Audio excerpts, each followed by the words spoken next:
ایک فلمی اداکارہ کسی رسالے میں اپنا انٹرویو پڑھ کر بری طرح غصہ ہو رہی تھی اور بولی، معلوم نہیں کون ان نوعمر لڑکوں کو صحافی بنا دیتا ہے۔ بھلا بتاؤ، میں نے اس کو اپنی عمر 30 سال بتائی تھی اور اس نے 40 سال لکھ دی ہے۔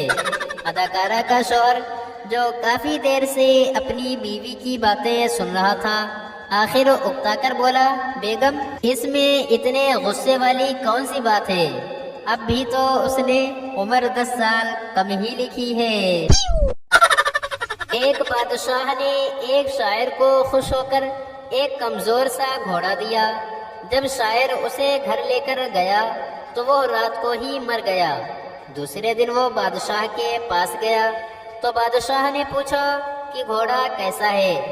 شاعر نے کہا، بادشاہ سلامت، اس کی رفتار اتنی تیز تھی کہ ایک ہی رات میں جست لگا کر اگلے جہان پہنچ گیا۔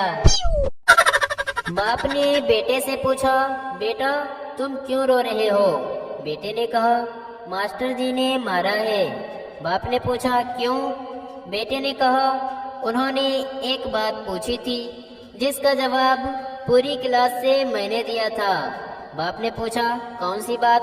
بیٹے نے کہا، انہوں نے پوچھا تھا، میری کرسی کس نے توڑی ہے؟ بڑی بہن نے چھوٹی بہن کو ڈانٹتے ہوئے کہا، رفیعہ خاموش ہو جاؤ، میرا سر درد سے پھٹا جا رہا ہے۔ معصومیت سے بولا، لاؤ باجی، میں سوئی دھاگا سے سی دیتا ہوں۔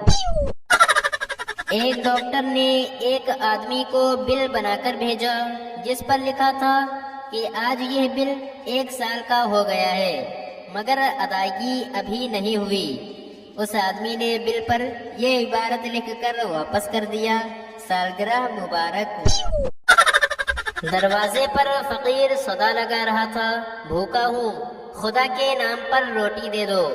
اندر سے آواز آئی، معاف کرو بابا، مالکن گھر پر نہیں ہے۔ فقیر نے جھلا کر کہا، روٹی مانگ رہا ہوں، مالکن نہیں۔ 2 آدمی آپس میں باتیں کر رہے تھے۔ ایک نے کہا، ایک دفعہ میں اتنے ٹھنڈے ملک میں گیا جہاں موم بتی کی آگ بھی جم جاتی تھی۔ دوسرے نے کہا، چھوڑو یار، ایک دفعہ میں اتنے برفانی ملک میں گیا جہاں منہ سے باتیں کرتے وقت آواز کی بجائے برف کے گولے باہر آتے تھے، پھر ان برف کے گولوں کو گرم کرتے، جب کہیں جا کر بات کی سمجھ آتی تھی۔ ایک افیمی نے دوسرے افیمی سے کہا، آج میں دکان پر بیٹھا تھا کہ شیر آ گیا اور دکان میں رکھی ہوئی ساری گھاس کھا گیا۔ دوسرا افیمی بولا، معاف کرنا، آئندہ میں شیر کو باندھ کر رکھوں گا۔ ایک دوست نے دوسرے سے کہا، آرام سے بیٹھو ورنہ مکہ مار کر ملتان پہنچا دوں گا۔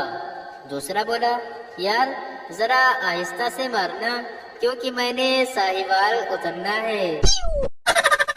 بیٹے نے باپ سے پوچھا، ابا جان آپ کے بال سفید کیوں ہوتے جا رہے ہیں؟ باپ نے اطمینان سے کہا، بیٹے شرارتی بچوں کے والدین کے بال سفید ہو جاتے ہیں۔ بیٹے نے جلدی سے کہا، اچھا اب سمجھا، اسی لیے دادا جان کے بال سفید ہیں۔ حسان بولا، میرے ابو بہت بہادر ہیں۔ انجم نے کہا، وہ کیسے؟ حسان بولا، دادی جان کہتی ہیں کہ بچپن میں جب وہ روتے تو سارا گھر سر پر اٹھا لیتے تھے۔